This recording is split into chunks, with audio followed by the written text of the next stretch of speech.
മുഷി GK വേൾഡിലേക്ക് സ്വാഗതം. ശ്രീനാരായണ ഗുരുവിനെ കുറിച്ചാണ് ഇന്ന് നമ്മൾ നോക്കാൻ പോകുന്നത്. ശ്രീനാരായണ ഗുരു 1856 ഓഗസ്റ്റ് 20 ജനനം. 1928 സെപ്റ്റംബർ 20 അദ്ദേഹം സമാധിയായത്. ഇന്ത്യയിലെ ഒരു തത്വചിന്തകനും ആത്മീയ നേതാവും സാമൂഹിക പരിഷ്കർത്താവുമായിരുന്നു ശ്രീനാരായണ ഗുരു. ആത്മീയ പ്രബുദ്ധതയും സാമൂഹിക സമത്വവും പ്രോത്സാഹിപ്പിക്കുന്നതിനായി കേരളത്തിലെ ജാതി അധിഷ്ഠിത സമൂഹത്തിലെ അനീതിക്കെതിരെ അദ്ദേഹം ഒരു നവീകരണ പ്രസ്ഥാനത്തിന് നേതൃത്വം നൽകി. അദ്ദേഹത്തിൻ്റെ ഒരു ഉദ്ധരണി ജനപ്രിയമായി: ഒരു ജാതി, ഒരു മതം, എല്ലാ മനുഷ്യർക്കും ഒരു ദൈവം. സമൂഹ പ്രാർത്ഥനയ്ക്കായി കേരളത്തിൽ ഏറ്റവും കൂടുതൽ ഉപയോഗിക്കുന്ന കവിതകളിലൊന്നായ ദൈവദശകം എന്ന അദ്വൈത കാവ്യത്തിൻ്റെ രചയിതാവാണ് അദ്ദേഹം. അദ്ദേഹത്തിൻ്റെ പിതാവ് മദൻ ആശാനും അമ്മ കുട്ടിയമ്മയും ആയിരുന്നു. പഴയ തിരുവിതാംകൂറിലെ തിരുവനന്തപുരത്തിനടുത്തുള്ള ചെമ്പഴന്തി ഗ്രാമത്തിൽ ആയുർവേദ വൈദ്യന്മാരുടെ ഒരു ഈഴവ കുടുംബത്തിൽ മാടനാശാൻ്റെയും കുട്ടിയമ്മയുടെയും മകനായി 1856 ഓഗസ്റ്റ് 20 നാണു എന്ന നാരായണൻ ജനിച്ചത്.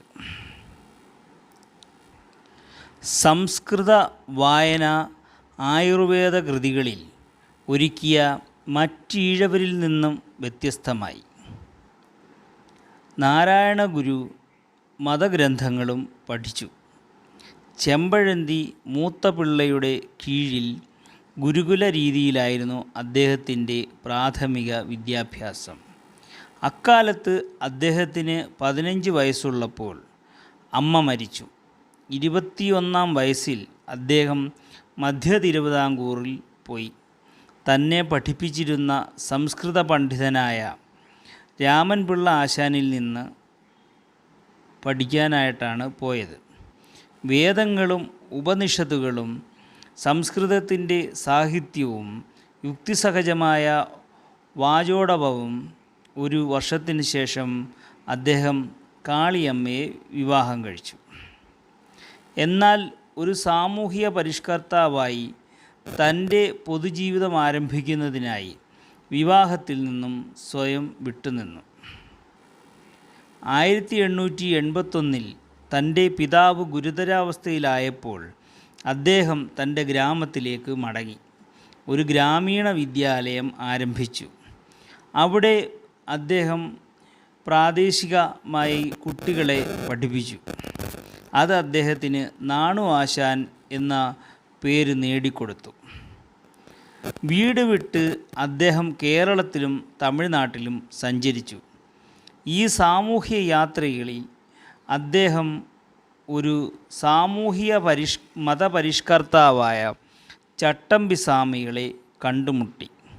അദ്ദേഹം ധ്യാനവും യോഗയും പഠിച്ച അയ്യാവു സ്വാമികൾക്ക് ഗുരുവിനെ പരിചയപ്പെടുത്തി.